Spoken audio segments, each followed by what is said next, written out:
Oh boy, we got Georgia versus Alabama in the regular season. No, this is not an SEC championship game or a national championship game. It is week 5 and it is in Tuscaloosa. Here to help us break down the biggest game, I feel safe saying that, of the weekend is Jordan Hill from Dogs 24/7 and Mike Rodak of Bama 24/7. I know you guys have seen this game many times, but let's remind the people about this matchup. Alabama has won 8 of the last 9, but that one for Georgia, pretty significant. The Dogs have been good everywhere, really, including on the road, having won an FBS 16 straight games away from Sanford Stadium.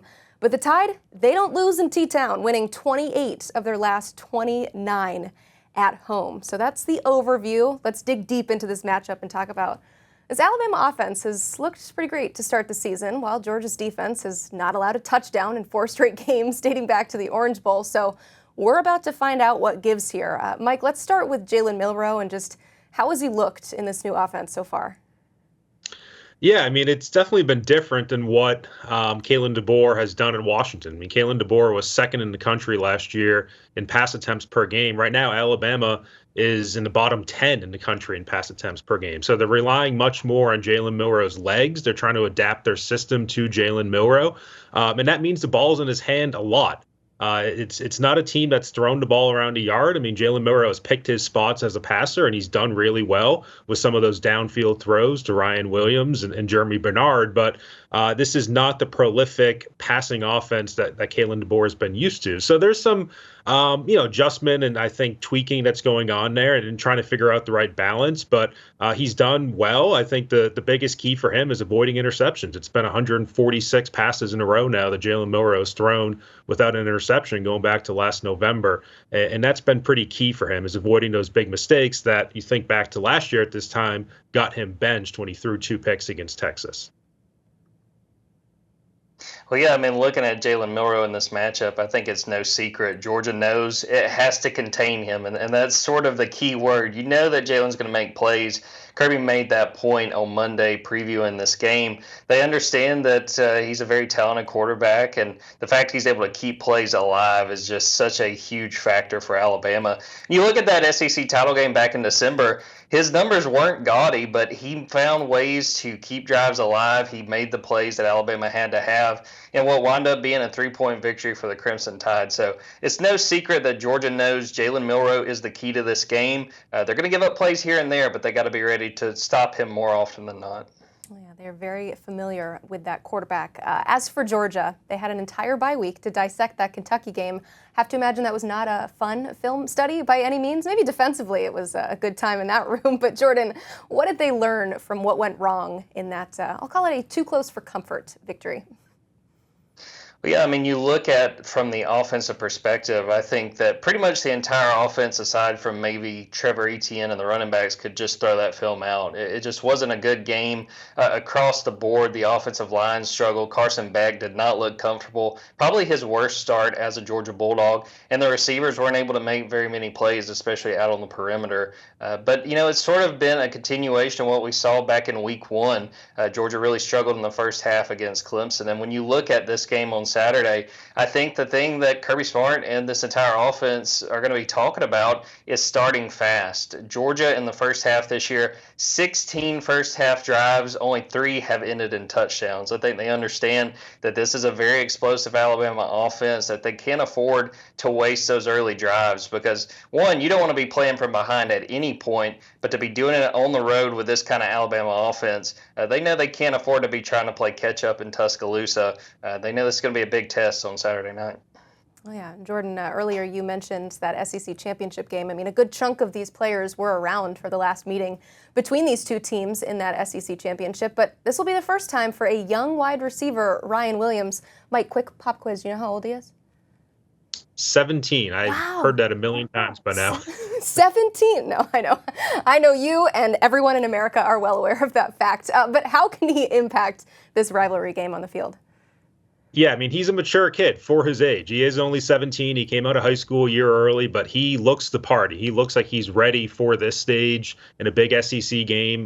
Coaches from day one when he arrived this summer have really praised his maturity, and he's shown his ability on the field through 3 games with 4 touchdowns, and really adds a deep playability that Alabama's been lacking the last couple of years. They had it a little bit with Jermaine Burton and Isaiah Bond last year, but Ryan Williams is a different sort of player. He's very much a potential first-round pick in a couple of years, maybe a top 10 pick even. So he's just getting started, but we've already seen a pretty good taste of what he's capable of doing. And I think you think back to Jamison Williams against Georgia in 2021 and how much he meant to that game when they won the SEC championship as an underdog. I think Ryan Williams could have the same sort of impact on this game on Saturday.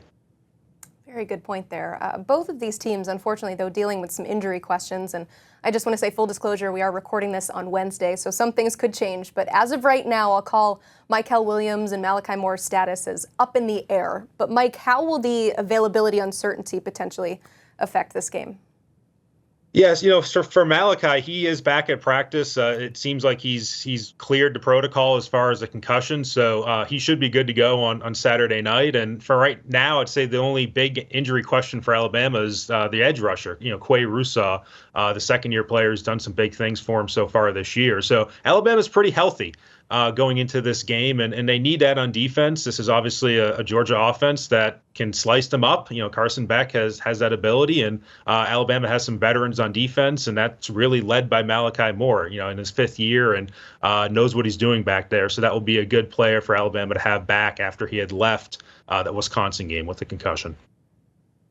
And you look at it from the Georgia perspective, all eyes are on Mykel Williams. When we talked to Kirby Smart on Tuesday, said he still didn't really have a timeline on Mykel getting back. I would imagine when the first availability report comes out on Wednesday night, that he is going to be questionable. But I think it's a situation Mykel's going to go. He's going to make the trip. How much he's going to play, we don't really know. He's been dealing with an ankle injury since the Clemson game. And now they've got questions at wide receiver. We reported at Dogs 24/7 on Wednesday morning that wide receiver London Humphreys is dealing with mono, so he will not be available either. Not a starting wide receiver for Georgia, but a guy that made some big plays in that Clemson game, a guy that would have been part of the rotation.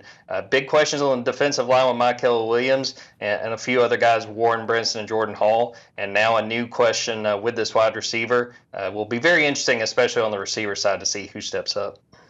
Well, the good part about this next question I'm about to ask is everybody was available when we simulated this game 20 times on EA College Football 25, and Georgia won it 12 of those 20 times. So I'm going to go to each team, starting with the video game champs, of course. Jordan, what's the biggest key to pulling out a win in this real game Saturday?